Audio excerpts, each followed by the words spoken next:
بسم اللہ الرحمن الرحیم نحمدہ ونصلی علی رسولہ الکریم اما بعد۔ پیارے پیارے بچوں، ننھے منھے پھولو، اللہ تعالیٰ فلسطین کے مسلمانوں کی حفاظت فرمائے اور ان کو فتح نصیب فرمائے اور آپ سب کو ہمیشہ خوش رکھیں۔ الاحسان اکیڈمی والے چچا کی طرف سے السلام علیکم ورحمۃ اللہ وبرکاتہ۔ پیارے بچوں، ہماری کہانی چل رہی ہے مسجد اقصی اور فلسطین۔ اس کے 16 حصے ہم سن چکے ہیں، آج ہے 17واں حصہ۔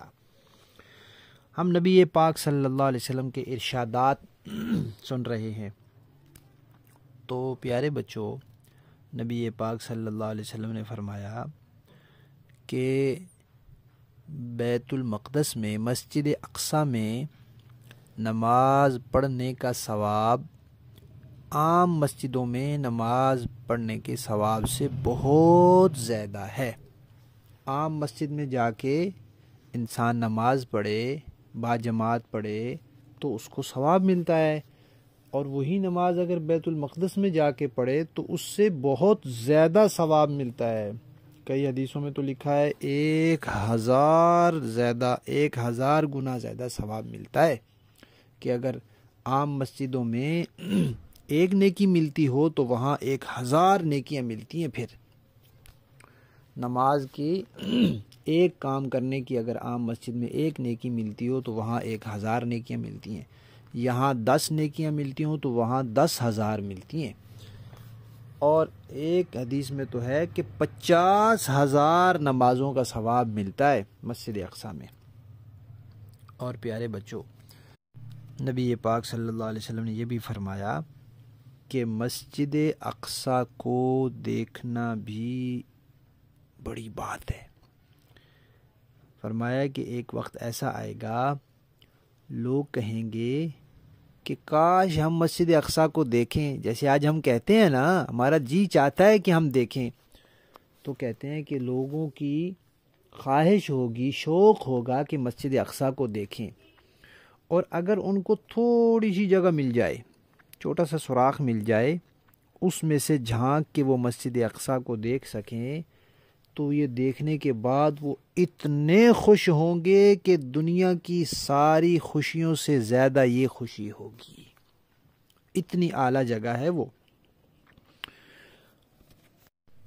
اور پیارے بچوں، انسان جب ایک جگہ سے دوسری جگہ جاتا ہے، سفر کرتا ہے، تو کبھی انسان ثواب کی نیت سے جاتا ہے کہ میں وہاں جا رہا ہوں تاکہ ثواب ملے گا، کبھی جاتا ہے سیر کی نیت سے کہ وہاں جا رہا ہوں سیر ہو جائے گی، کبھی جاتا ہے کسی خاص چیز کو دیکھنے کی نیت سے کہ وہاں بہت پیاری چیز بنی ہوئی ہے، تو یہ بھی سیر کی ایک قسم ہوتی ہے۔ تو 3 مسجدیں دنیا میں ایسی ہیں کہ ان میں جانا ثواب کی نیت سے، کہ اس مسجد کو صرف دیکھنے جا رہا ہوں، یہ دیکھنے کا بھی ثواب ملے گا، تو وہ 3 مسجدیں ہیں بس۔ باقی مسجدوں میں انسان جاتا ہے، مسجد میں جائے گا، نماز پڑھے گا، ثواب ہے، کوئی کام کرے گا، ثواب ہے، لیکن دور سے ایک آدمی سفر کر کے جائے، اب لاہور سے ایک آدمی جائے اسلام آباد، کہ میں جا کے فیصل مسجد دیکھوں گا، تو اس کو یہاں سے وہاں جانے کا کوئی ثواب نہیں ہے۔ وہ تو اس لیے دیکھنے جا رہا ہے کہ وہ خوبصورت مسجد ہے، وہ تاریخی مسجد ہے۔ اسلام آباد سے ایک آدمی سفر کر کے آئے کہ لاہور جا کے میں بادشاہی مسجد دیکھوں گا، تو یہ اتنا لمبا سفر کرنے کا اس کو ثواب نہیں ہے، وہ تو اس لیے دیکھ رہا ہے کہ وہ تاریخی مسجد ہے۔ لیکن مسجد اقصی کے لیے، مسجد نبوی کے لیے اور بیت اللہ شریف مسجد حرام کے لیے اگر کوئی آدمی دنیا کے ایک کونے سے دوسرے کونے تک بھی سفر کرے تو یہ ثواب ہی ثواب ہے۔ تو 3 مسجدوں کے بارے میں فرمایا کہ ان میں سفر کر کے جا کے بھی ان کو دیکھنا پڑے تو دیکھو، ان میں سے ایک مسجد اقصی بھی ہے۔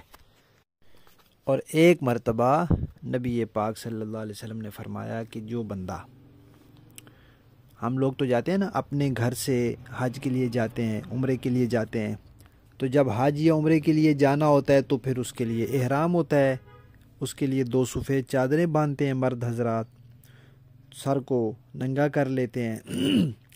تو فرمایا کہ جو مسجد اقصی سے حج یا عمرے کے لیے احرام باندھے گا، اللہ تعالیٰ اس کے اگلے پچھلے سارے گناہ معاف کر دیں گے۔